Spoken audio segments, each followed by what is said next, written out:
have room for another wolf.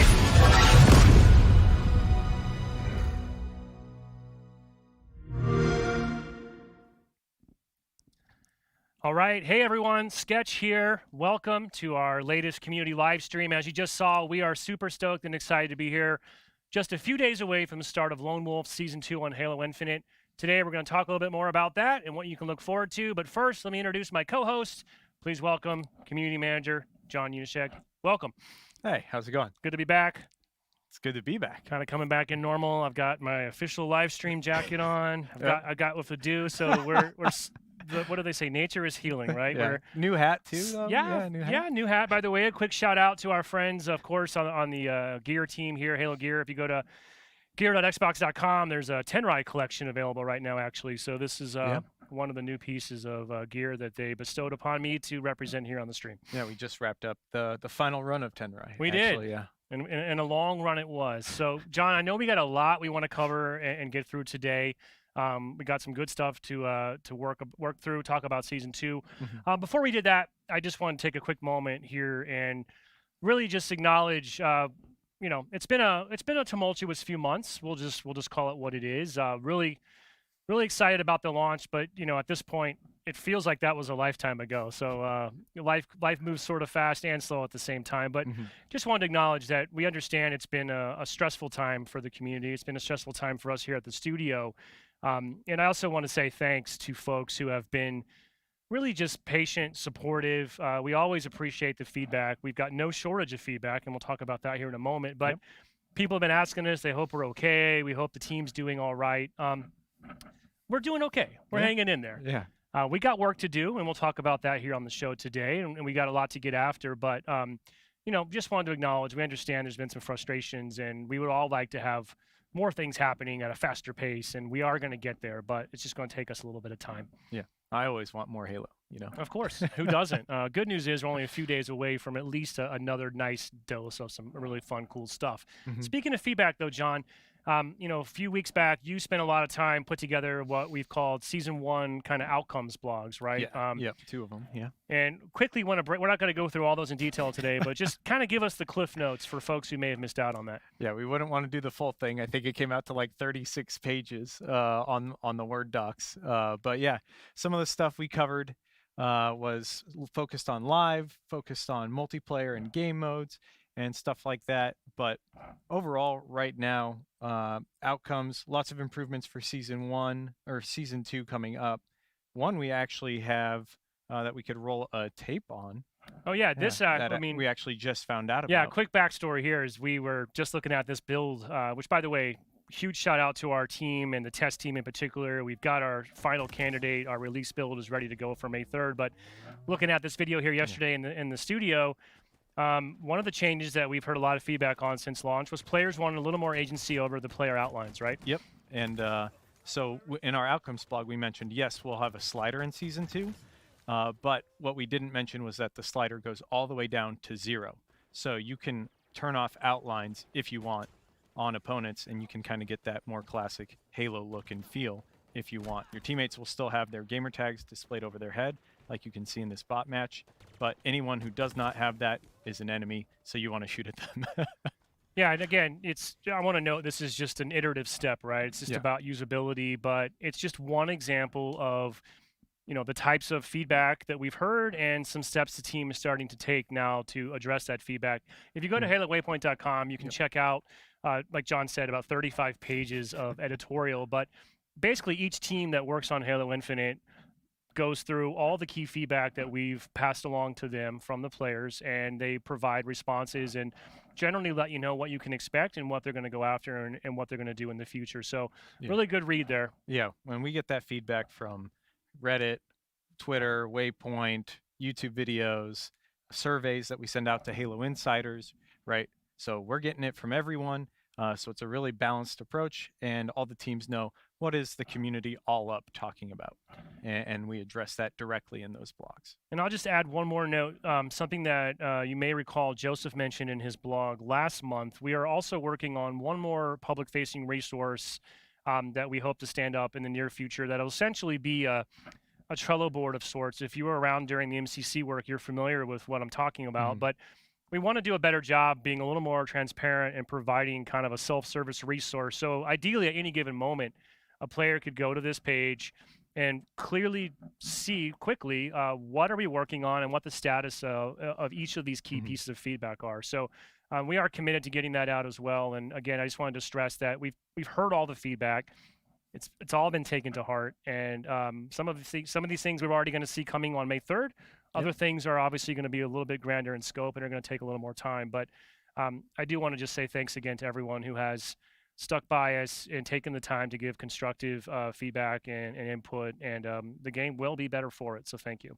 Absolutely. Now, John, let's talk about. Oh, sorry. Before we get into season 2, just so folks are aware, we're going to talk quickly about season 2. I'm going to be joined by Joseph Staten here, our head of creative. We're going to sit down, talk a little bit more about what we're doing this year, what you can look forward to in the year ahead, reflect on the roadmap that we shared last week. Also going to talk a little bit more about the new narrative aspects to our seasonal model and what you'll find when Lone Wolves launches next week. And then you and Jerry caught up the other day, right? Yes, yeah. So we talked on Monday, and we've got a recording of that for everyone, which you can see right there. Yeah. Season 2 Battle Pass with Jerry Hook.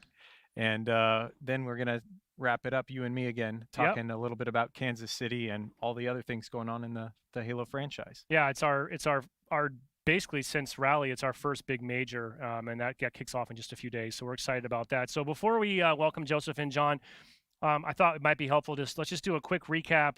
Season 2 Lone Wolves coming next week. May 3rd is the start date. I believe we're looking at 11 a.m. Pacific time global release. We'll talk about that a bit more at the end of the show. We actually, I think, have a handy rollout map so you can see exactly what time season 2 will be live in your neck of the woods, right? Give us a quick rundown, John. Couple quick highlights. Season 2. Okay. Put you on the spot. What's the pitch? What do we got coming? 2 new maps, 1 arena, 1 big team. Both look amazing. 3 new modes. Last Spartan standing. We'll kick off an event actually with launch on May 3rd. We've also got land grab, which will come in a later event, Entrenched, which is a lot of fun. And then we also have King of the Hill. The King Returns, a fan favorite, classic one I've been looking forward to, and I've missed tremendously. So yeah, 2 maps, 3 modes, lots of events, narrative events.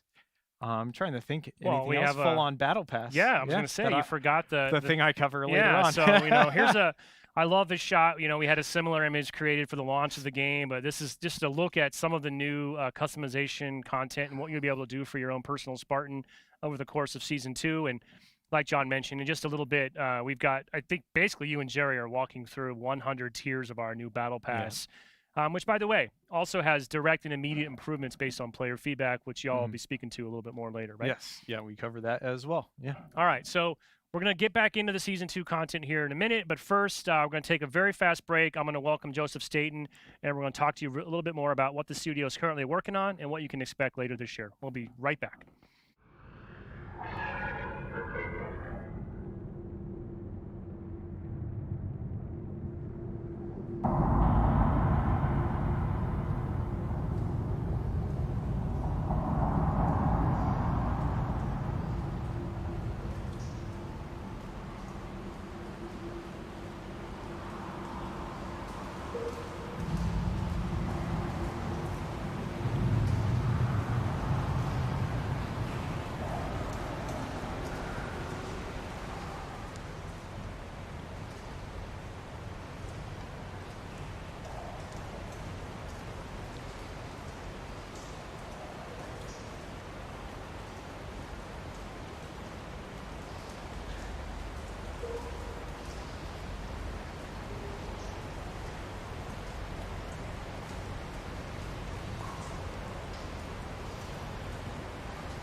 All right, and we're back.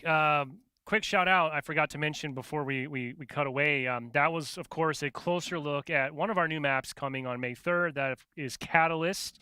We're very excited. That's our arena map, as you can see, really kind of steeped in that classic Forerunner architecture. Some really fun gameplay is going to transpire on that. Also, a shout out to Josh and the Transmedia team for whipping up that really cool sort of evocative fly through. I love the ambient sound effects as well. But now it's time to cut over. Josh, let's pull back and introduce our guest, Joseph Staten, Head of Creative. Welcome, Joseph. We're back. Thank you, Brian. It's good to be back. And I have to say, I'm so glad that you're wearing the costume that you've worn consistently. I really like the Tenrai hat. I think it really sets it off. But, you know, there's some other Tenrai, I don't know, just like stuff that you might... That's a nice flex. Yeah, I don't It's know. a nice flex. It's good to always show up with some new swag. We are officially the Fracture Bros, right? So it's Right. yeah, Team Fracture. Here we are. But I already said this earlier, but Well, let me tell you how this went down, because I walked into the office this morning and they just like put the sweatshirt over my little body and pushed me into the room. So you're a walking billboard. that's how right. it works. No, but when it is very comfy and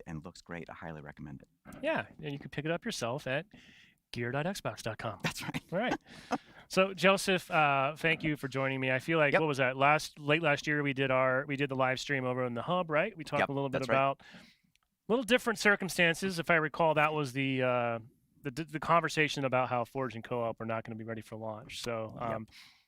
at some point we'll have to come through and we have no sort of caveats whatsoever, and we'll just play that. We'll do a play date. We'll have you come on for a season 2 play date.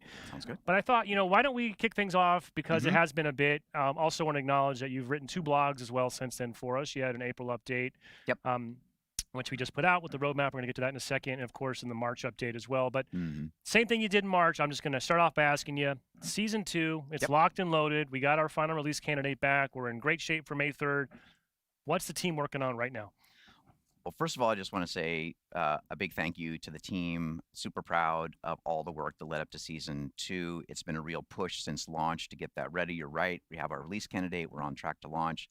So just a big thank you to everybody who's been working so hard to get that out the door. I'm super excited. It's going to be a lot of fun. So in addition to shipping season 2, what we're really working on is looking beyond that. Forge, Co-op, I know we'll talk a little bit more about that in a bit. We'll talk about quality of life. Really what we're doing is a lot of planning from now until the end of the year and beyond. And in fact, I spent all morning in a planning meeting. As soon as I pull off my Tenrai sweatshirt and exit this room, I'm going to go back into planning meetings for the rest of the day.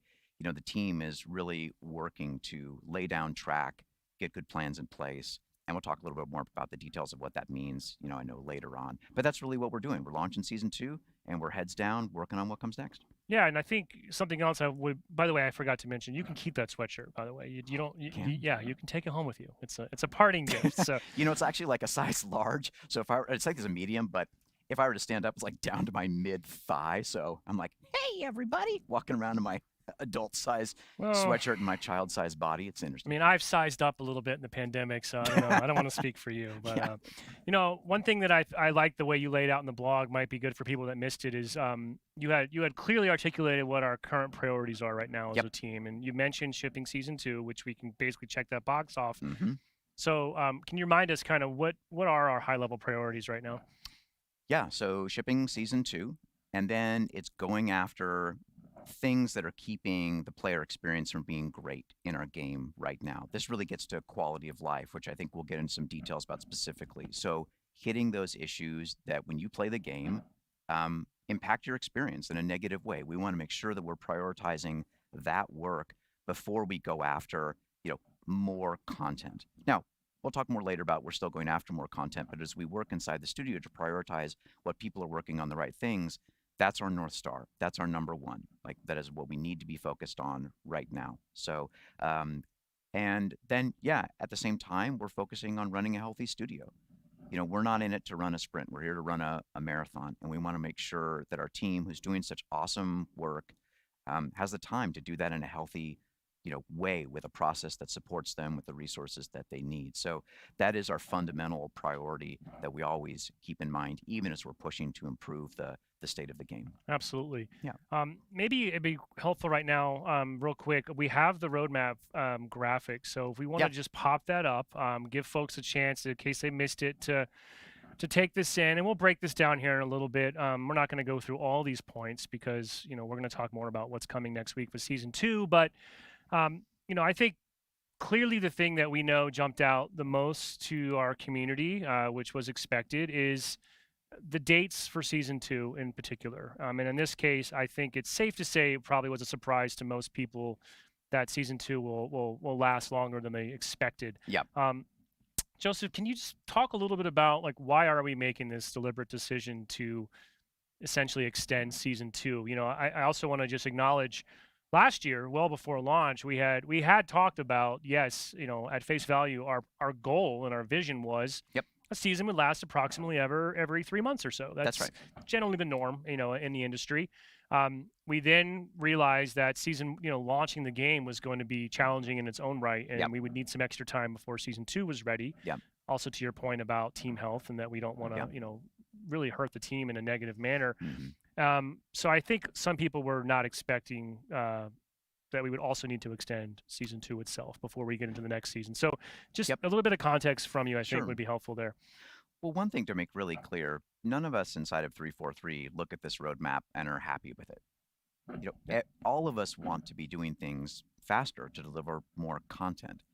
We still have this desire to get into a healthy rhythm where we can ship a season every 3 months. So for us internally, it was painful, frankly, to communicate this roadmap with a season that was going to run for another 6 months. But the reason why we're doing that is exactly what we talked about before. We have to prioritize going after quality of life issues that are impacting the game right now. Like today, when you fire up the game, that's our number one priority. We're still working on additional seasonal content, but we need to create space for the team to rigorously go after these improvements that matter right now. You and Uni just talked about the outlines, for example. It's one example of many, many, many, many things that doesn't matter 3 months from now.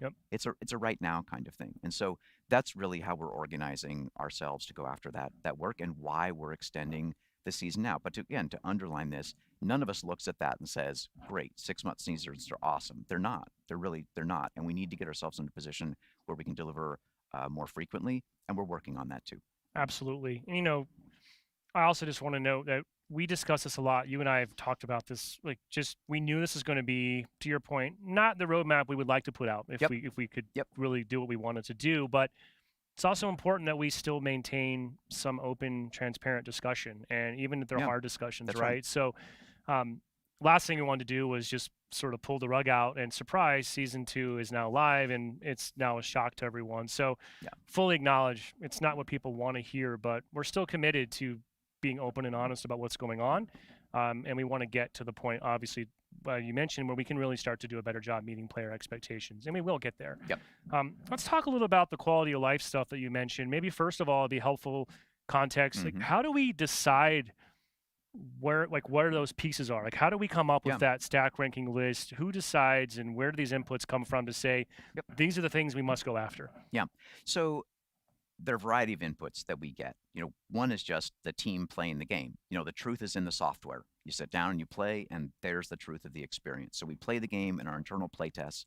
We also get insights through things like our competitive insights team, our pro players. We have user research that we use. We have telemetry that just comes out of the game that we take a look at.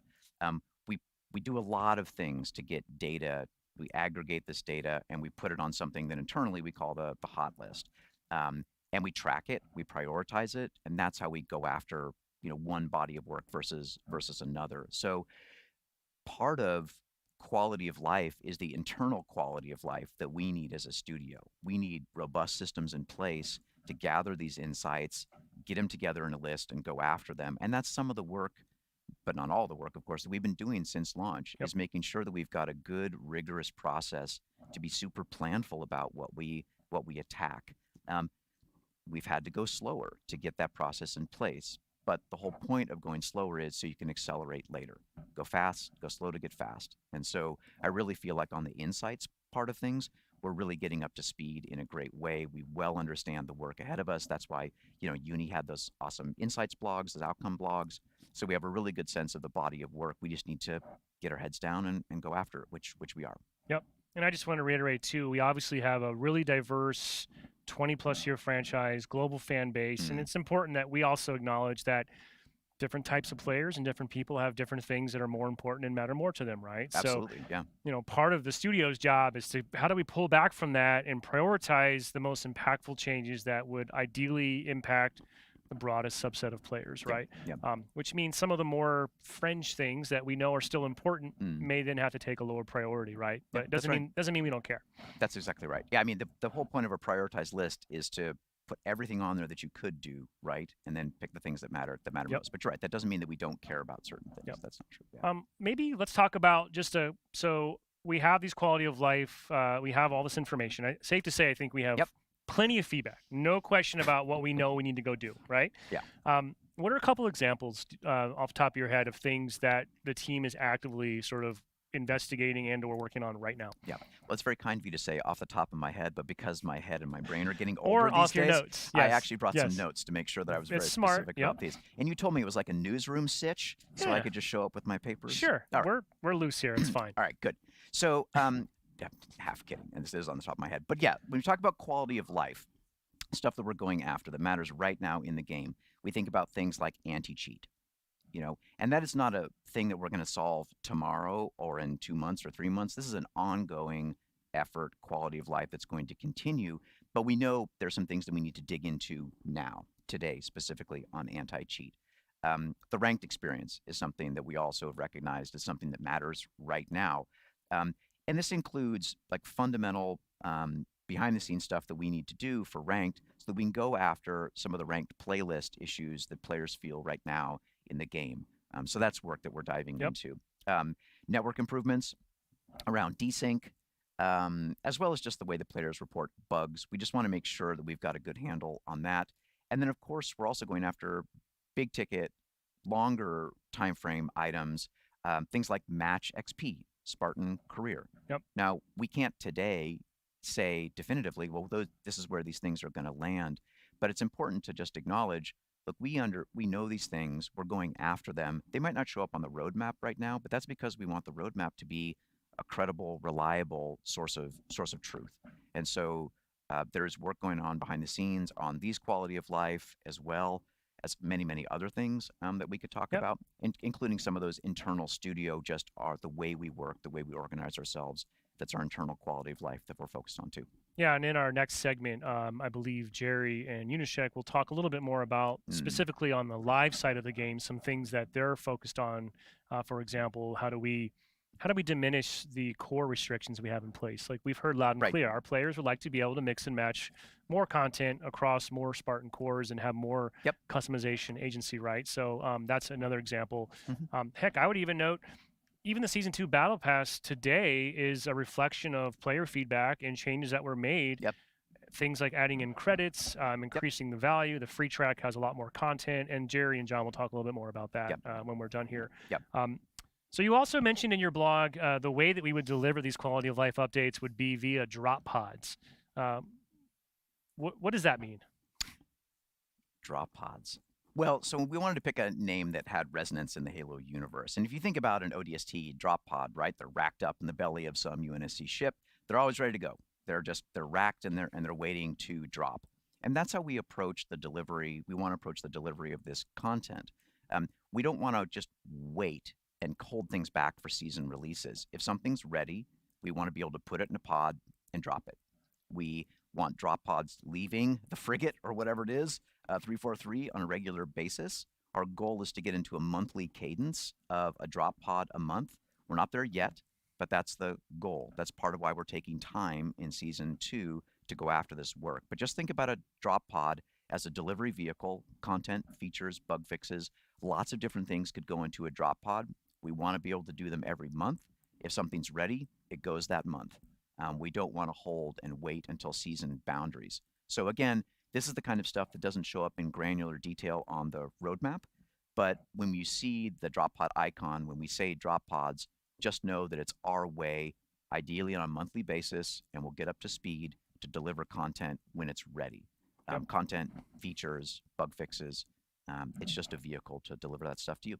Yeah, and I also safe to say, as we hit these different kind of checkpoints along the way, I mean, the drop pod is staged We're loading it. That's right. Once we know what's approved and cleared to drop, we will then be able to update our community and say, great news, here's what you can Exactly. expect for this month's drop pod. But it is a bit of it's in flux, right? There's things that are constantly shifting around. So it is, to your earlier point, we want to be credible and accurate. So it's not possible today to say, here's what's in drop pod 1, here's what's in drop pod 2. But that will be evolving, and we will remain committed to make sure we communicate that to our players. Just to give a little bit more context here, because I think if I were a community person hearing what you just said, I might go, well, wait, it's like you don't know what's going to go in the first drop pod. The reality is, talking about planning meetings that I just came out of, that's been the work of the team for some time now. It's figuring out, let's look at drop pod number 1. Let's look at what we would want to put in there, referencing the hot list and the priority of improving the player experience now. Let's look at our capacity planning, how we want to attack this. That's all work that's been going on. And so internally, we actually have good plans together. It's that, are we ready to communicate it externally yet in detail? And we're not there yet, because we don't want to put out a plan that isn't rock solid. And so that's the tension. I know you and I talk about this, and internal to the studio. Trust me, there's a tremendously strong desire for us to be able to say even more, but we just want to find that balance between not overcommitting and then having to retract. That's not a good feeling. Yeah, it's not. So that's where we are right now. I don't want people to think like, oh, that work is that's a good point. Underway. Yeah, thanks. And even then, even if we already have a good sense of what's in the drop pod, until that build is cut and has gone through a full test pass and become a validated release candidate, it could change, right? So there is you know how games are made, obviously. Most people probably have a sense, but not always an exact science. There's always things that you have to kind of adjust for. I did want to also just add one more thing, Joseph. When we talk about these drop pods, I think it's safe to say, and we should just be upfront about this, this is not a world where we're just going to have a flurry of 3 or 4 drop pods and then, cool, we've addressed all the feedback. We're back in business again. Like, I mean, to be clear, this is an ongoing commitment. Yeah, and that's part of running a live game, right? The drop pods that we release in season 2 will be more focused on getting out those quality of life fixes, but that continues. I mean, we are going to be delivering drop pods for the duration of what we're doing. Like, it's just these are, like I said, monthly things. We want to be doing regular updates. It's part of the way that we're gonna roll moving forward. So yes, I think you'll see a drop pod icon on the roadmap for season 3, right? It is a continuous thing that we'll be doing. Excellent. Yeah. And the last point, maybe before we switch gears here, you and I had also been chatting. While it's true that we are going after priority right now for quality of life improvements, you also noted this already. We just fully acknowledge we also have some content challenges. That's right.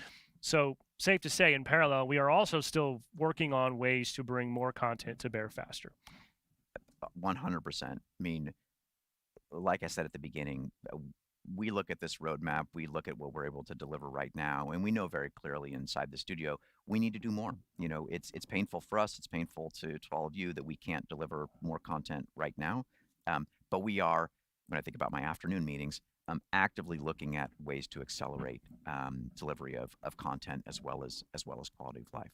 Excellent. And again, we will provide ongoing updates as long as we need to, and keep the community abreast of these developments as we get real details. Now, speaking of content, let's just change gears here entirely. We do have new content coming out in just a few days when Lone Wolves kicks off on May 3rd. So, with your narrative background and, I'm actually getting ahead of myself. First thing I want to talk about really quick, because it's been a little bit. You mentioned this earlier, campaign co-op and mission replay. Those are features that we are actively working on. We have kind of put a stake in the ground on the roadmap. We are targeting late August to deliver those to the game. From your perspective, how are those features currently tracking? What's going on over there in the campaign world? Yeah, well, the smile you see on my face is because I had the opportunity to sit down and play campaign network co-op with the folks leading that effort on our team. This was maybe a couple weeks ago. I need to play more recent build, but everyone knows that Halo is more fun when you play with your friends. Like, just that, it's always been true, and campaign co-op is no exception. And it was just this magical moment where I'd been playing it along the way, but just to see a build that's progressed so far since last year, a build that's getting really close to being done and released, it was just this magical flow of being in this big new Zeta Halo environment with 3 other Spartans running around as a foursome, just playing 4-player network co-op. exploring this wide open world. It brought all those feelings that I so much enjoy about campaign co-op just rushing back again. So super excited. Awesome progress has been made by the team on the campaign co-op front as well as mission replay, and being able to just go back in and play things with less friction. It's just super fun. So very excited about the progress that the team has been making on that. Big thanks to everybody who's been working so hard on it. It's going to be really fun, and it's so nice to see it getting close to the finish line sure. too. Yeah. And as far as I know, currently we still have a goal of being able to flight that via the Halo Insider flighting program at some point prior to release. So in many ways, it's even closer than it would appear on the roadmap. So as soon as we have more flight details, we'll be looking forward to sharing those. And of course, if you're not already opted in, you can go to haloinsider.com right now and create a free profile. And if you want to maybe be a part of a flight for co-op or something else, that's the first step to take. Next up, we have Forge. We haven't talked about that quite a bit since pre-launch. We also put that on the roadmap. We've indicated that we're targeting September.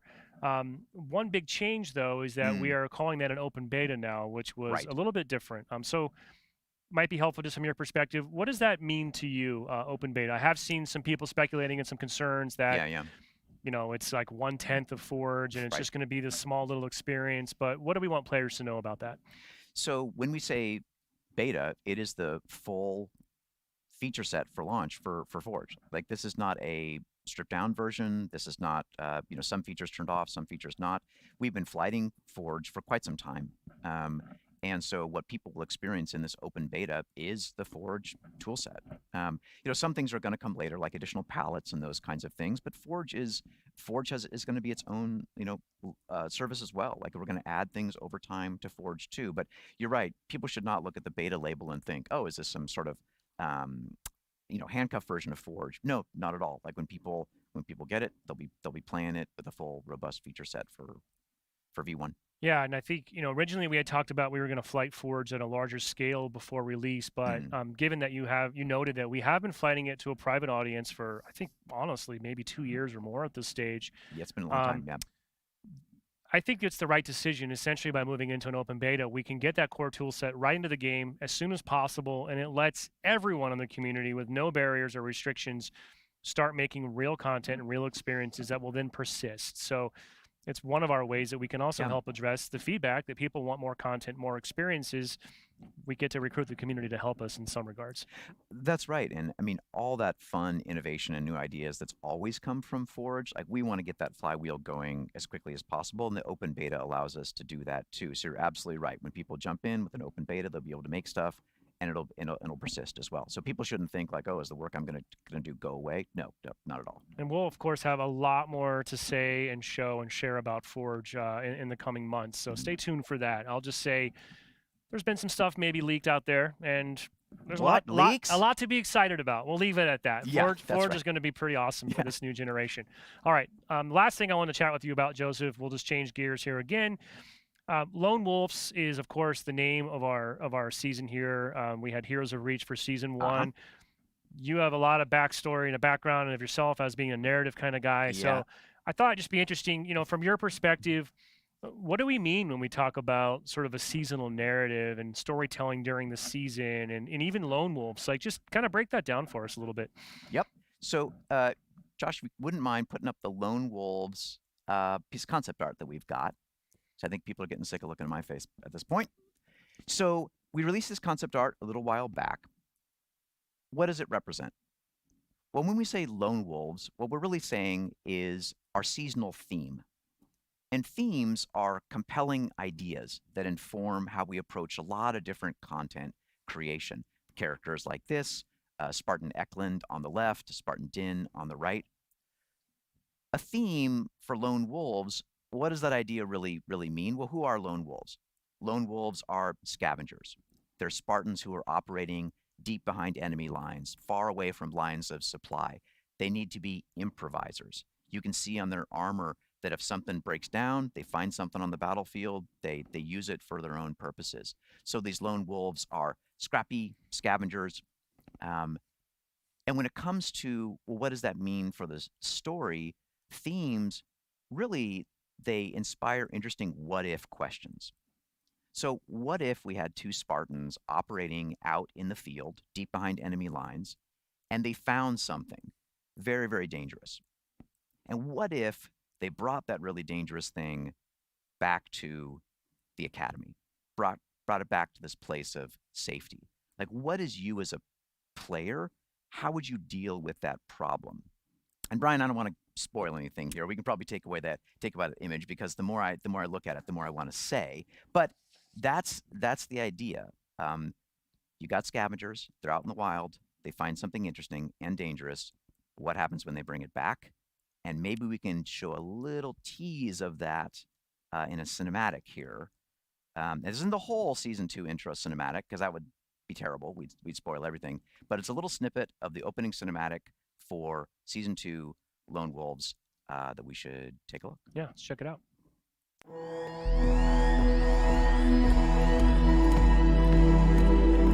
Medic, on me. Grab that crate. Medic back.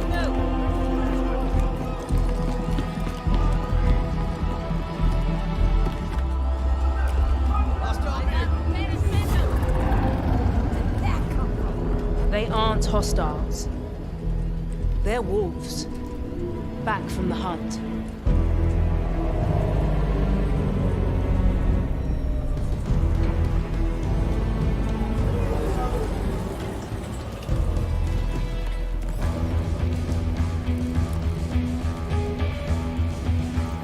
This Neuralink is corrupted, man. I'll have to pull the chip and... No! Do that, he dies. And we lose everything he risked his life for.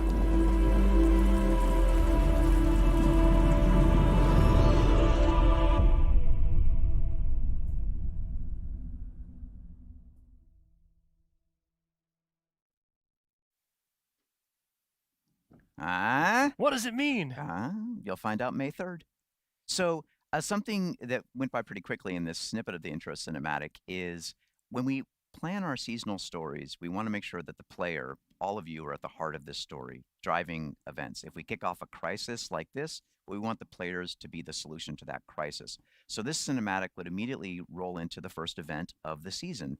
No spoilers, where you as a player begin to work through this problem, and by playing, progress the story. And that, in short, is seasonal narrative. But if we want to bring up the image of the Spartans, so you can see in this image, you have Spartan Din in the middle there on his knees. You have Spartan Eklund on the right. Brian, who's that Spartan on the left? Well, that's the player. That's you. That's you in the game. And so however you show up with your customization, that'll be you. If you're rocking My full neon Spartan and all my katanas or my samurai, it's all going to be there, right? 100%. My mohawk. Yep. Okay. One of the things from the very early days of Halo that I am still super passionate about is this idea in Halo 1 that it was BYOG, bring your own gun to the cinematics. Whatever gun you had in your hand in a Halo 1 cinematic would show up. That's true for Infinite. Well, in this case, I guess it's bring your own armor, bring your own customization. So in these real-time cinematics, in the in-engine cinematics, yeah, if you want to rock, I don't know, Brian, whatever crazy stuff with your mohawk. Oh, we'll do it. Yeah, it'll be there. And so just another small way, but an important way that we're really emphasizing, hey, this is you. This is you at the heart of our story. Right there, boots on the ground, center of the event, center of the crisis. I think it's going to be a lot of fun. And I know we can't go into it today, but I want to acknowledge y'all are kind of crazy, because I know I've already seen it and I've heard you working. This doesn't just start and stop with Lone Wolves. You've got nuggets and threads right now that will actually span multiple seasons, and this narrative will continue to grow with the player being really at the center of it throughout. That's right. We still have a lot of work to do to figure out just planning and how we get that going. But this is this is a serial story.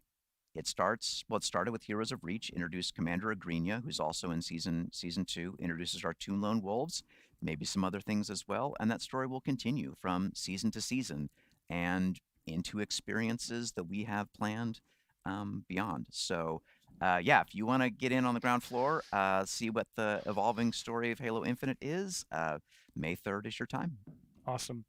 Joseph, I don't want to keep you any longer. I know you've got a lot of planning meetings to get back to that are happening right now, as you mentioned earlier, but really appreciate your stopping by today. Thanks for repping the Tenrai Fracture Bros as well. Any final parting words before we let you go? You know, I say this a lot in the blog posts that I put out and in online. And when I say that I'm genuinely thankful for everyone out there in our community who's passionate, even when you're noisy sometimes and light up my Twitter, um, we can't do our job without the feedback. For those of you who are being like especially supportive and patient, even more gratitude. So thank you. Please keep the feedback coming. You know, like I said, we're heads down. We're going after this work, and we got a lot of good stuff planned. So thank you. Awesome. Now, next up, we as we mentioned at the outset of the show, Unishack caught up with Jerry Hook earlier this week. They're going to walk you through the entire Season 2 Battle Pass and show you what you can look forward to for all the new customization content. But first, here's a quick look, again, at our new Big Team Battle map coming next week called Breaker. We'll be right back.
Hey everyone, it's Unishack here, and today I am joined by Jerry Hook. We decided to match outfits so we could talk about Season 2 and some of the learnings from Season 1.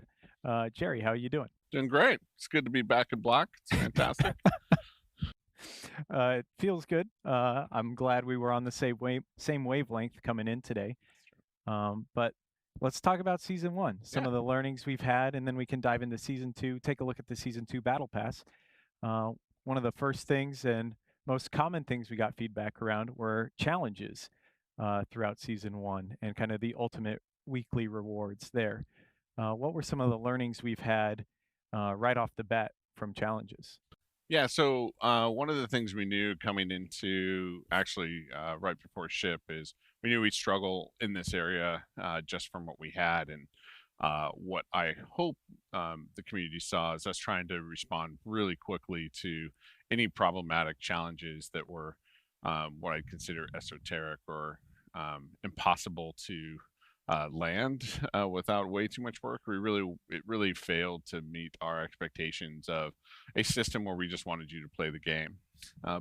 And so what we're trying to do is we're trying to help make sure that, one, we're being really responsive, hopefully in a fast enough rate, but also as we look forward to future, how do we want to make challenges? How do we start pairing those challenges stronger to the playlist you're playing instead of locking you down right from the beginning? That won't affect you here in season 2, but we've culled a lot of the challenges that were problematic for everyone, and Like the Killjoy challenge. Killjoy, or not as many Ravager challenges, those sorts of things, and really try to focus on just the heart of just playing in specific modes and being successful there. And for once you've kind of finished those challenges, we've got ultimate rewards every week that pop up that players can earn. We got a lot of feedback around season 1s. We had some repeating emblems, but season 2, we're turning the corner. Yeah. So one of the things we've met, as we've balanced a lot of what we've been trying to do with the game moving forward, is just go to the heart of, is the design principles that we went against, are they hitting our goals, and can we put pressure on our content to be able to get the right content for players that they actually value? And so we've moved away from a lot of the consumable pieces. We've moved away from a lot of the emblems and other things that they're valuable, but when you're talking about a weekly challenge, they don't really hit the high value that players are looking for, where players are looking for new coatings or new geo, those sorts of things, new visors, those pieces. And that's what we want to try to do moving forward. And again, you saw us make some of these quality life improvements towards the tail end of season 1, and we're just going to continue that moving into season 2. And so your capstones will hopefully be something that you want to chase and you feel good going after from a week by week basis. Yeah, I think in our outcomes blog we said coatings, visors, and stances, right? Yeah. As well as a little geo. Yeah, you mentioned geo. Yeah. Nice. And then up next, the shop. There was a lot of conversations around the shop when we launched, and we did make some strides to improve that, and we'll have even more in season 2. Yeah, the biggest thing for the shop obviously is, so pretty early on, within a couple weeks after launching, we really sat down with our business teams and we said, hey, look, we have to go back to the drawing board. We have to go back to the drawing board on our pricing and our fundamental store structure. And again, that's just, we didn't meet expectations. We knew we'd have some challenges going into launch, but didn't have time to fix them all. And so we just went back pretty much to the drawing board and said, okay, look, let's take a fundamental look. Let's take a look at the product lines that we're trying to help make sure that players feel are valuable. And let's start breaking it up. We lowered prices pretty much across the board in most cases. And then we're also starting to look at, like, let's do some individual sales. We will be looking at the future of continuing to make improvements so that if you open up a bundle, you just want one item. We are looking at that to help solve for that challenge. And then the other things we want to help make sure is that again, from a value perspective, the probably one of the biggest learnings that we got across the board is that our avid players who have been with us for the last 20 years, they really wanted to see something new. And so when we look at, where your feedback is on value, where your feedbacks are on, where that value sits for you, it's not in the old geo, or it's not in the old looks. It's actually in things that really spark you as being new to play with, which makes complete sense.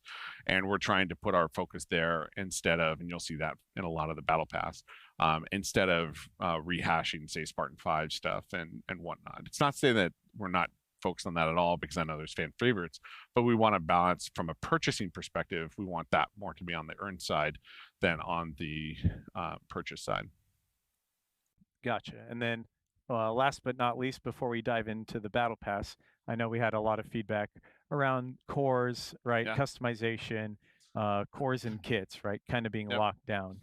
But we're going to start changing that starting within season 2. Yep. Want to talk a little bit about that? Yeah, so I mean, this has been a very hot topic since we launched, and you know, the initial goal, and you can see this in how we packaged together the battle pass for season 1, is it's really based around Noble 6 and those characters.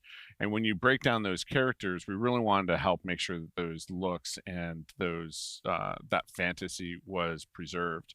And we really lost incorrectly the strength that Reach and Halo 3 brought to the franchise of allowing players to really mix and match everything.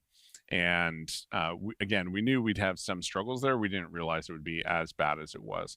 So if you didn't catch our blog last time, we are looking to move away completely from the core system. And what that means for season 2 is you'll start seeing specifically what I would call in-canon cores. So, you know, your Spartan 5 to 7 to, you know, whatever we're doing for Infinite on a canon perspective. We're trying to make that ubiquitous. So if you earn a coating, it's usable across all of those cores, or if you earn a shoulder piece, it's usable across all those cores. And our focus for season 2, not from day 1, but as we move through season 2, is that your visors, your helmets, your coatings, those will be the first things that we go after, and then we'll slowly trying to move everything to be more ubiquitous. It gets a little harder when you take a look at, say, the Yori armor or some of the fracture cores, because they do have just fundamentally different structures that not everything fits in. So right now we're really taking a look at the canon cores and leaving the fracture cores to their own right now. But again, send us your feedback, let us hear that, and that'll help us, you know, basically where we're going to put the team to go and focus and go and correct. Yeah, the feedback definitely helps us prioritize what's most important to the players. Yeah, and kits are the kind of fit in that same challenge where the original design philosophy was a kit was more like a uniform. We wanted players to just quickly, basically, put that uniform on, whether it be esports or whether it be a character, and just say, hey, look, that kit goes there. And we want to make, from a design philosophy perspective, we want our content to be able to be used across all of our basically our players' characters, to be able to go and make their Spartans look the way they want, including kits.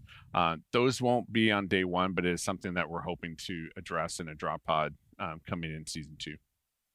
And now for the grand finale, we can talk about the battle pass here for season 2. We can talk about a little of the learnings from season 1 as we go through it, though. One of the coolest things you'll see in the game right off the bat. You want to speak to it? Yeah, sure. So the first thing, as everybody knows, our battle passes don't expire, which means you have to have a way to equip the passes that you want to go and earn your content in. And so this will be the first time that you see this from season 1. You know, here this has been completed, so you can't equip something that you've already completed because there's nothing to earn left. But had you had other things to earn there, you would have been able to equip it, very similar to how you're equipping any piece of armor. And so you equip it, and that's where your XP will end up going. So whether you're earning XP per match or whether you're earning it through challenge systems, it'll go into the battle pass that you have equipped. Yeah. Players from MCC should be pretty familiar with that, selecting the battle pass that they kind of want to make progress on. Yeah, completely. So here we've got the season 2 battle pass. First look at it. What are some of the things that initially jump out to you here? Yeah, so one of the things I just take a look at these first 6 levels is it really shows some of our structural differences that we're trying to make for the battle pass all up. You only see 1 consumable. You see credits starting to be earned. And when we took a look at, you know, again, talking with our business team to say, hey, look, some of the original reasons for us not to have credits in the battle pass system were because if you had a battle pass that wasn't going to expire, we wanted to make sure that we weren't losing too much. And so we challenged those systems, and we're saying, hey, look, we think there is more value for the players, both from an engagement perspective, as well as every player knowing that if they've purchased a pass, they can earn that pass back. We think is a pretty powerful thing. We know it's industry standard, but we broke the industry standard with not expiring the battle pass. But that really helps us, I think, get back to what will provide that value back to players. But also, the other big thing you see here is your first free armor core within that first 6 levels. This is pretty critical for us because one of the things we felt looking at season 1, in season 1 you didn't earn a core if you were a free player. And for us, when we take a look at valuing the player's time and where we've kind of failed in a couple of ways, this is one of the pretty critical pieces. And we wanted to make sure that as we honor everyone's time, part of that is as you play, you're actually earning meaningful content, even if you're a free player, and earning a full suit is the first step of that. This also actually permeates the rest of the battle pass. If you're a free player, you're pretty much, I think we're about 60%. Don't quote me on that. If you're gonna, land blast me with tweets or whatnot, you're 59% or whatever. I'm just saying around there. Our main goal was to try to help lift both the free side of the pass as well as the pass in general on higher valued content. Yeah, so see, the free track should have around 60% more just goodness earned, right? More durable cosmetic unlocks and stuff like that. And we already touched on it, but the pay track also has this. Yep, absolutely. A total of 1,000 credits over the course of the battle pass. But yeah, and then the great thing you'll start seeing here is as Uni starts scrolling through this content is you're going to start seeing content here that matches our narrative theme. And as Joseph talked about, Eklund and Din, they're the main characters for this pass. And they're lone wolves. They're wolves. They're Spartans who've been out on the hunt. They've been separated from the UNSC over a long period of time. So they've kind of had to scrap and pull together their armor. And you see that theme pretty much throughout the battle pass. And it's one of the critical things we're trying to do overall for creatively as we move forward, that being tied to the story, the ongoing story, as well as the look and the feel is felt throughout the experience. And like I said, you'll start seeing more coatings, again, more unique gear, which hopefully for every player who's looking at playing Halo and joining us for a new season, there's a lot of content there for them to go after that they haven't seen before, even if they've been a part of the franchise for 20 years. Yeah, so lots of good stuff, especially for that Lone Wolves Rakshasa armor core. Right? Exactly. And this is a free helmet that you can get right off the bat, just right at tier 11. Yeah, and you'll see there are still swaps and XP boosts in there. They are still valuable for players, but you were seeing them less than you were in the past. And even events completely have removed our consumables across the board, and our events are focused as a primary means in which you are earning through your time and your investment in the franchise a way to earn new content that we haven't seen before. And as part of the battle pass, you also see some Mark 7 content, right? So players who've been joining us since launch who had that Mark 7 armor for free are going to get new pieces of armor here in the battle pass as well. Also, some on the free track. And this is something that everybody has access to the Mark 7 core because it comes with the free-to-play multiplayer. It's something that we want to continue to build on, again, just to help make sure that story of the Spartans continues to grow, of what the UNSC Mark 7 look like. Yeah. Nice AI color. High Charity, because it's got that Covenant purple. I like it. Oh, that's a good one. Get some of that camo, Yep. One of my favorite weapon charms now, the Combat Evolved one. Toss the plasma grenade, launch the weapon to you, pick it up, go on a tear. This and there's the Extermination weapon charm that'll be available with Twitch drops this weekend at Kansas City. So I'm looking forward to having both of those to rock too. Yeah, and this chest piece pretty early on is just a critical way in which you can see that thrown together. Hey, look, we had to strap things together with wires and straps to help get this piece of gear be protective and help that Spartan still do his duty be successful for the UNSC. Mhm. And now we're starting to piece together one of our Eklund. lone wolves. Yeah, Eklund here. So you start seeing her frame, and yeah, you start seeing wasps. I don't actually remember if we had any wasp coatings in the season 1 battle pass. I can't remember for Battle Pass specifically, but there were a few ways to earn and also buy some coatings for the wasp. Like I know I've got one that I rock that I got in campaign. But yeah. And you see, you go next for the coating. You get a nice free coating here. You know, and the great thing we're trying to do here, again, you're seeing some different color variations and just some more customization for the player look and feel. Would you go to jump on ahead to Eklund's piece? A nice little stance we can use to show off. Yeah, and I just want to remind everybody, like, I know we're using a Spartan here. This Spartan that you're seeing here, when we look at poses and whatnot, this is all things that are acquired in the Battle Pass. So there's nothing from the store here. So everything you see on that Spartan is from the Battle Pass being put together. It's a nice dealio right there. Yep. Let's see. Boom. There's Eklund. Yeah. And so this is her kit. This is what she looks like in the cinematics. And you're seeing a lot of the obviously the way we put kits together. And one of the great things, again, from a character perspective, this just allows you, if you want to look like Eklund, this is what she looks like, and this is how her Spartan comes together as a character. Real nice. Some more Mark 7 gear, right? Lots of good stuff. Oh my gosh. I'll dare you to pronounce this one. No. Some additional shoulder pieces for Mark 7 as well. Rampart kind of looks like the EOD, you know, of old. A classic. Keep jumping forward here. Some new gloves and some chest attachments here. Like we were saying, just lots of good Mark 7 stuff. Really good. This one on the free track, a lot of players will recognize from our key art on season 1. Oh yeah. Yeah, you can now get it for free just in that free track or in that chest attachment.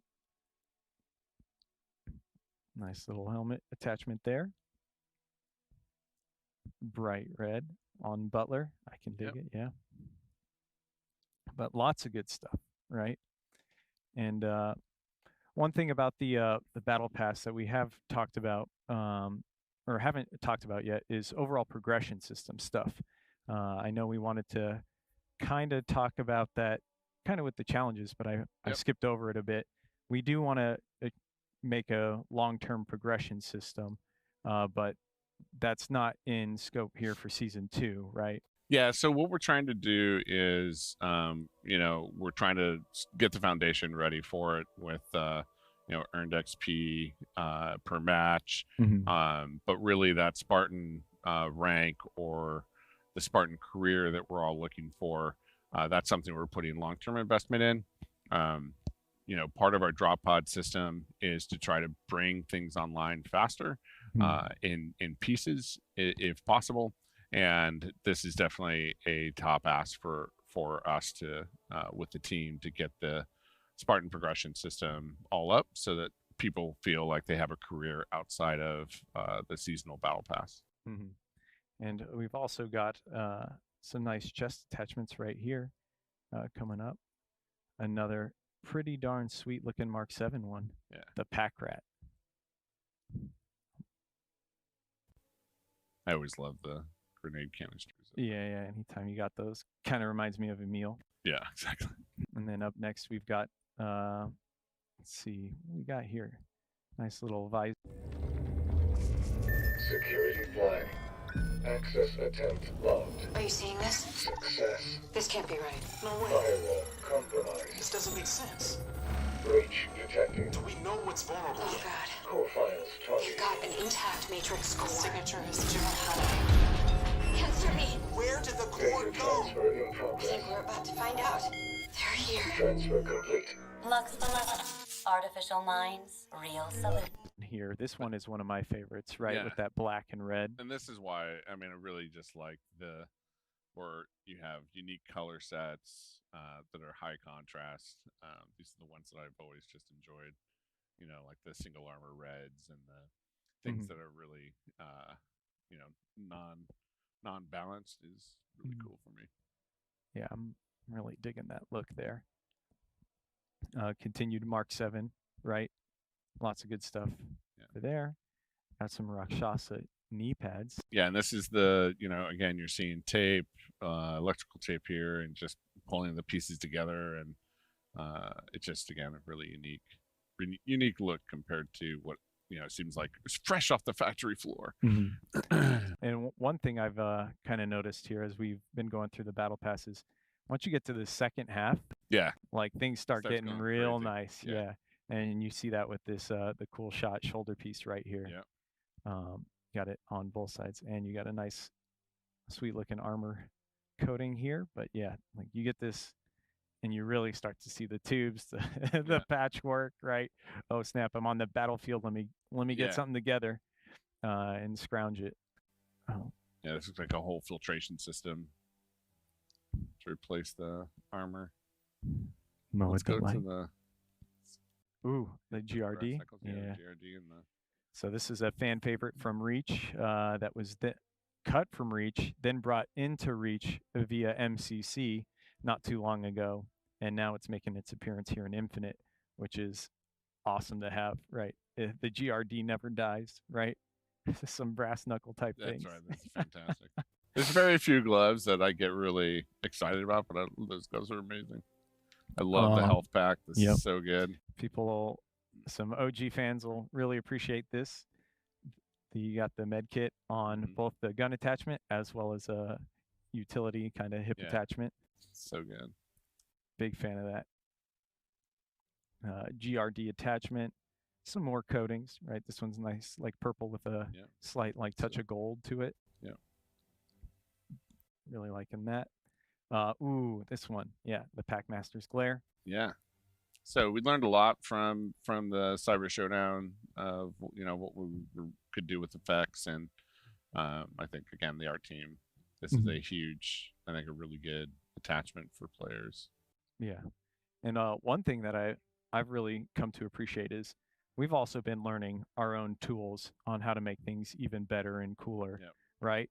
It's a newer engine, right? So we're getting familiar with it too, making even newer, cooler stuff. And kind of pushing its limits even more with future customization content, which has been really sweet to think about, right? Like when we launch Forge and people get their hands on, they make kind of more simple things, right? Same kind of basic concept applies to us with our own tools, getting better and better, making cooler and cooler things. Nice little helmet attachment here. Yeah, I just love again, throwing together tape and little walkie-talkie. Yeah. Let's get more into Din stuff. Yeah, here we go. Yeah. Nice blades on the hip there. No. Oof. Yeah, we're starting to get in the Din's stuff. You're right. On the free track. Yep, we got a nice. He's clearly a hunter. Yeah. Visor there. Shoulder pads. Attachment for Din. Yep. Yeah, this second half is getting there. Oh, some of my favorite shoulder pieces. Really spicy. Yeah. This one is kind of a elite shoulder piece that you have taken as your own. I'm a big fan of that. Yep. Just be like, I need that more than you do now. So I'm going to take it and use it. This is where you can really start saying, just mixing and matching with the universe and the armor pieces of the universe all up, not just Spartan. Another stance with that Spartan that we stood up there. Nice little darker black clean coating, and then here's a full look at Din. Yeah, this is what you'll see in the cinematic and him full characters Joseph was talking about earlier. Just really unique, really strong character look profile. Yep, digging in. Yep. I think I don't know if we had a full If you go to the next one. Yeah. Ooh, there we go. Yeah, we had Mythic Effects Set. Yeah. Fix that. I think you can see bits and pieces of this in our Modes trailer, actually, that just came out. A couple of Spartans are rocking this. You can see a little bit of the green trail around them. Yeah. But some really cool effects. And then, it's a part of course, of the one everyone's going to want, these Elite Skull shoulder pieces are just phenomenal. Yeah, they are looking good. Just pulled together like it looks like, Din put this on himself and helped made it fit his whole armor set. It's very good. Nice little wrist attachment there too. Yep. Deacon Crest shield node. But yeah, the Skullbearer trophy, clean, and overall Battle Pass, lots of good stuff. Lots of good stuff. With the learnings. Just from remind season everybody, one. every event we have, you'll be earning content as well. The seasonal kickoff with the first event. Right on May 3rd. Yeah. Inception. What's the interference? Interference. Yes. The other right word. So interference, and the great thing about that is, it's another first right off the bat, 10 items for you to go and earn, and you won't have any consumables there. It's all gear. It's all customization stuff for the player, and then you'll have the new Fracture coming out within that first month, and can't wait for everyone to dress up as their version of the almost World War II looking Spartan. It's very amazing. I love it. Yeah, the Eagle Strike there. Eagle Strike. Yeah, but we've said Interference launching on May 3rd, right there, day and date. It's going to have the last Spartan standing game mode on Breaker, which is going to be fantastic. Yeah. And then after the event ends, we're going to have that live in our larger playlist offering with Last Spartan Standing on all the big team maps. Yeah, right. So we won't just limit it to Breaker. Yeah, that's the other big thing that we're trying to be consistent on is now every time we launch an event, you'll see it move into the general playlist, so you can continue to play it as a game mode. But I think that's kind of the big stuff for us here today. Yeah. I know we've got a little more for me and Brian to jump to. But Jerry, any last closing words? No, I just want to say, hey, thanks for coming with us on the journey. And hopefully you're seeing us make pretty steady progress to improve and better meet the expectations of the community. One of the main things I have always said is community really is the end game for any strong entertainment property, and for Halo, that is for sure the case. And I know that it's always hard to not get everything you want on day one, but we hope we're earning our way to continually make improvements that you're looking for to be successful for all of us in this hobby that we all love called Halo. All right. Well, thank you for joining us. Yeah. It's a pleasure having you on. We're back. Hey, wait, what? No. How did that happen? Want to give a big thanks again to Jerry Hook for stopping by earlier this week, and that was an exhaustive run through of the Season 2 Battle Pass. Yeah, me and Jerry, in case you didn't know, that was a recording from earlier this week. Jerry and I went over all 100 tiers of that Battle Pass and had a lot of fun doing it. One thing we did want to just quickly clarify, we got some additional details after we recorded that segment, and we just wanted to make sure there was no confusion in that regard. We talked about, we've always said once you buy the Battle Pass in Halo Infinite, it never expires. That is true. But we want to be really clear that the free pass, so if you've never purchased a Season 1 Battle Pass and you've just been unlocking the free tracks, that will not persist. And this may be a surprise to some folks. So we wanted to be upfront and make sure that we were clear about that. So starting next week with the launch of Lone Wolves, if you own the premium pass, it will persist. You can still switch back and forth exactly like you just saw in that segment with Jerry and Unishek. But the free pass will not persist unless you at some point decide you'd like to go back and purchase it, at which point, boom, it's back, and it would also still carry your progress forward. So that is a bit of just a nuance we wanted to be very upfront and clear about. So just wanted to make that correction. Yeah. And then, John, I think you got two more quick addendums you'd like to add on to that segment, right? You got here real quick in front of us in the build right now. Yeah, we are doing this very much live. We saw people in chat talking about George and his armor kit, and some of you might enjoy seeing this. That's a very nice shoulder piece in great detail in season 2. So I wanted to make sure we at least got to show that. So, and the shoulder gate is no more. Yeah, this one kind of trended on the Halo subreddit pretty frequently anytime it got posted. So I'm happy we could kind of show that off. And also the Cyber Showdown, both the visor and Mohawk should be nice and leveled. We brought out the protractors and made sure they're nice and even. They're nice and centered now, right? Yes. Okay, yeah. good. And then on the other Xbox we've got here, or PC, we have some other things. You'll see when season 2 rolls around, we'll have a rank reset for ranked, and there will be new ranked rewards, ranked emblems that you can get that are kind of focused on that rank that you obtain, and it's going to have like a lone wolf's twist to it, right? So you see a bronze one with the wolf inside of it, and we also have some classic emblems making a return. Like this one, I know a lot of fans from back in Halo 2 love the card suits. Yeah. We've got the clubs, diamonds, and even a fleur-de-lis you can see on the right there. Okay. Yeah. Awesome. All right. Well, that officially wraps up the customization segment, if you will. Yes. Now we want to switch gears. We got one more thing we want to talk about briefly before we turn y'all loose today, and that is our big HCS Kansas City major coming up in just a couple days. Let's get ourselves in the spirit and let's roll our quick HCS teaser trailer. Josh, take it away.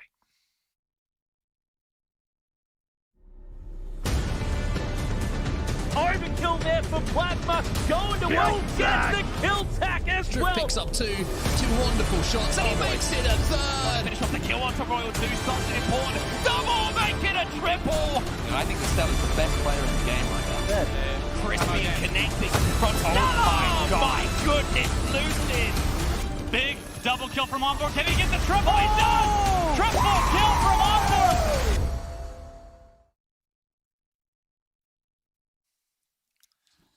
Kansas City on the horizon. John, you're flying out tomorrow, right? No, Yep, I'm not too far behind you. We're looking forward to another action-packed, what should be a really exciting weekend of Halo esports. Yeah, we've got some of the best teams in the world flying out. Actually, the best teams in the world, right? If they qualified in their regions, they got a paid trip out here to Kansas City to play in the U.S. A lot of them are playing right now at a boot camp at the Kansas City Royal Stadium, right? I think it's Kauffman Stadium. It's pretty freaking cool to watch them play. They're all set up in the like Diamond Club and then being broadcast on the Jumbotron, and it might even be live on Twitch right now. Yeah, if we had known, maybe we would have I would have flown out early. Rescheduled this stream a little differently. One of the big things, of course, if you are going to Kansas City, we certainly look forward to meeting you and hope you'll stop by and chat with us. But if you're not to worry. A lot of different ways you can tune in. There'll be Alpha, Bravo, Charlie, and Delta stream. Whoa, can we put that back up, Josh? That was a little fast. I'm a little slow. A lot of different opportunities, though. There'll be 4 streams going to catch all the action. Here we go. I want to give a general shout out. Make sure if you're on Twitter, you want to follow at HCS for real-time updates, all the latest and greatest coming out of the event. But right here, you'll see a rundown of the 4 primary official streams you'll be able to tune into. And of course, watching those streams not only delivers great Halo competitive action, but Twitch drops. So we've got a number of these up for grabs this weekend. First one here, this will be a special commemorative, what are we calling this, John? Looks like you watch a grassroots streamer during their Make-A-Wish donation drive, and you will earn this special UI backdrop, the HCS trophy. Yep. I don't happen to know offhand when the donation drive streams are happening. Yeah, so they're happening on site at Kansas City. We're going to have just our all throughout the day. Yep, okay, cool. Grassroots streamers. You can find them on their respective channels.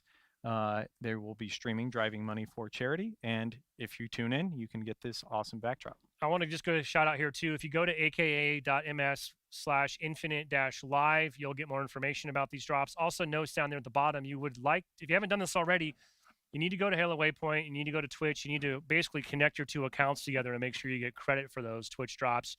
And you can read more about that at aka.ms/dropshelp.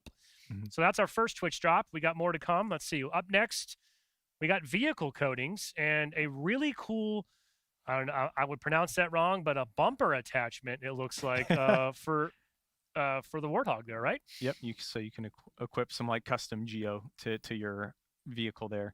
And the Midnight Gold is one of my favorite vehicle coatings, right? And you get it for all 3. It's awesome. as the slide says here, just watch the official broadcast for up to 3 hours, and you'll be able to earn these drops. But wait, there's more. Next up, we have.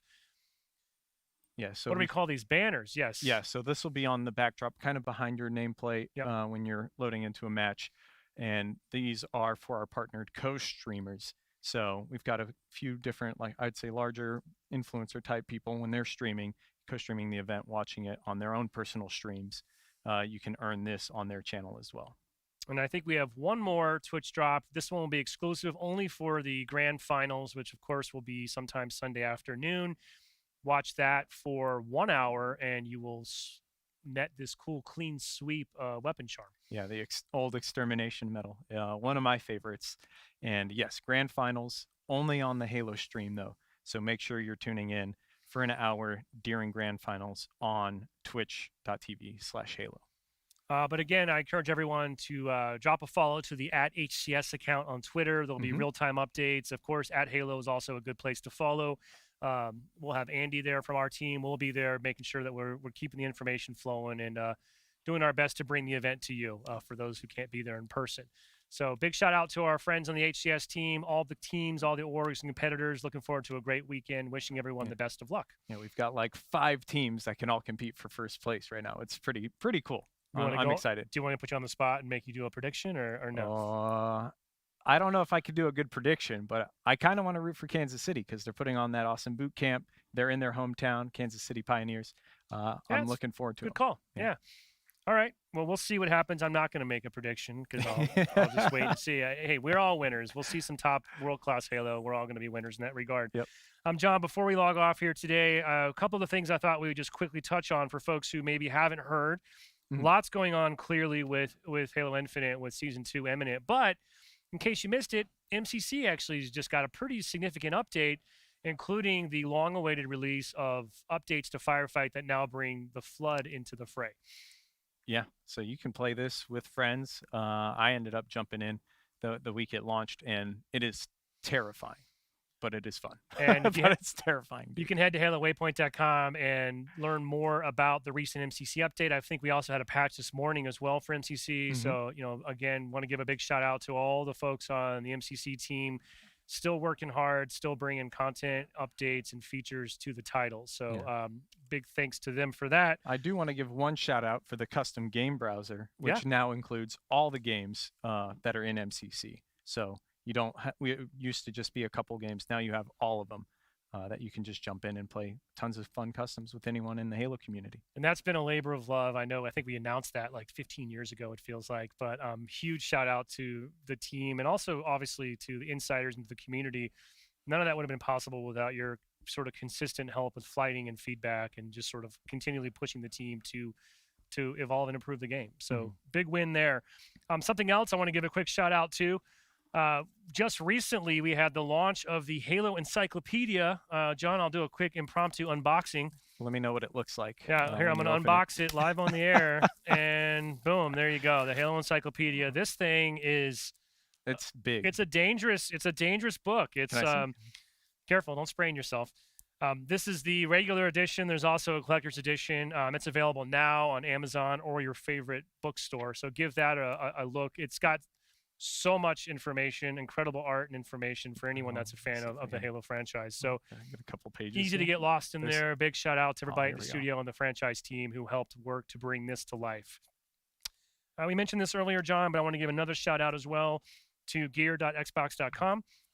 Of course, we carry it away. Sorry. We've talked. Yeah, you can borrow that. We talked about the Tenrai collection, which you can find now. Of course, there's also other more evergreen offerings. I believe as well there will be some HCS merchandise available to coincide with this weekend's event. Yep, some new HCS merch. Speaking of, I think on site too, an exclusive event T-shirt I believe will also be offered. That red one, it's looking good.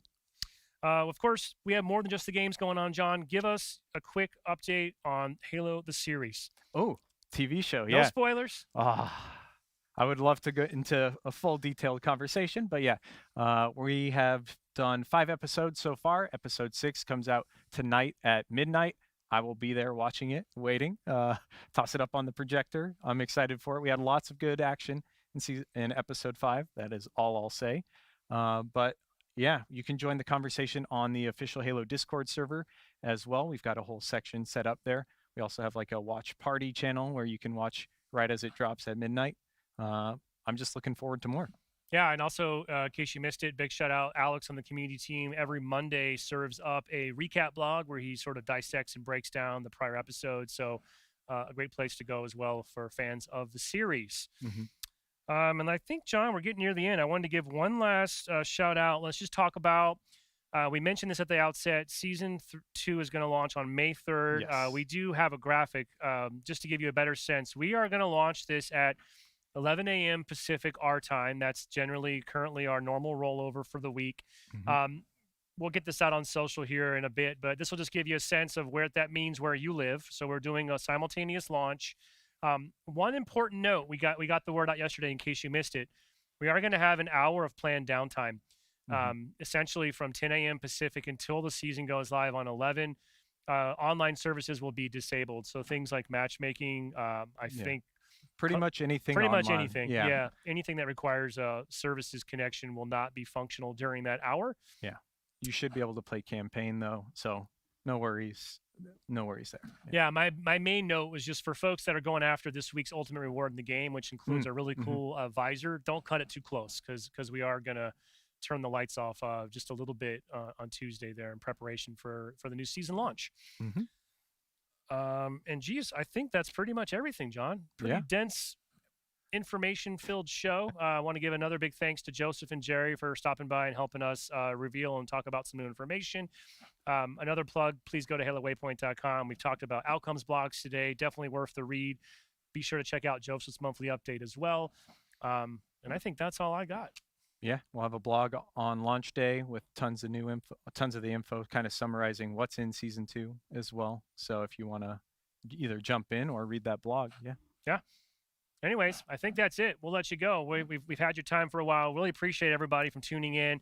And again, really appreciate everyone's continued support, your passion. We get it. We're all excited. We're all passionate about Halo. Together, we're going to keep doing great things, and we are going to get there. So thanks a lot. We cannot wait to join you online on May 3rd as we kick off Lone Wolves. We'll see you then.